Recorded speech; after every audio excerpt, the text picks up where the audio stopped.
लोकसभा चुनाव 2024 से पहले बहुजन समाज पार्टी लगातार तैयारियां कर रही है कुछ विधानसभा चुनावों को लेकर भी। और उन्हीं विधानसभा चुनावों के लिए मायावती ने अपने भतीजे आकाश आनंद को आगे कर दिया है। जैसा कि कई बार कई राजनीतिक पार्टियों पर यही आरोप लगता रहा कि आप परिवारवाद को बढ़ावा देते हैं, उन नेताओं को दरकिनार कर देते हैं जो सचमुच हकदार होते हैं।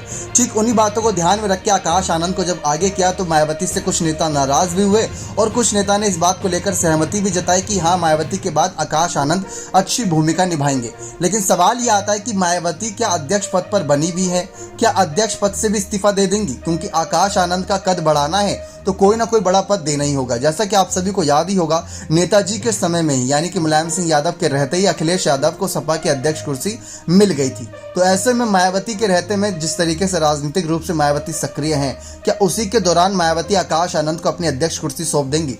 क्या इसके पीछे की कुछ बड़ी शर्तें भी होंगी? जैसा कि आकाश आनंद को पहले अपने आप को साबित करना होगा। विधानसभा चुनाव सर पर है। राजस्थान, मध्य प्रदेश, छत्तीसगढ़, तेलंगाना जैसे कुछ राज्यों में विधानसभा चुनाव होने हैं और लोकसभा चुनाव को लेकर भी रणनीतियां बनानी है। 10 सीटें पिछली बार जीती थी, उसी को दुगना करना है या तिगना करना है वो तो उन पर निर्भर करता है, उनकी रणनीतियों पर भी निर्भर करता है। लेकिन आकाश आनंद क्या मध्य प्रदेश और राजस्थान जैसे बड़े विधानसभा चुनावों में क्या ज़्यादा से ज़्यादा सीटें निकाल पाने में कामयाब होंगे? क्योंकि मायावती पर यही आरोप लगते रहे, ये मतलब आरोप नहीं कहेंगे, इस पर लांछन लगते रहे कि मायावती उत्तर प्रदेश में तो कामयाब हो गई और राष्ट्र भर में अपनी पार्टियों का दर्जा राष्ट्रीय पार्टी का प्राप्त कर लिया, लेकिन उस स्तर तक नहीं पहुंच पाई जिस स्तर तक बीजेपी एकदम से पहुंच गई।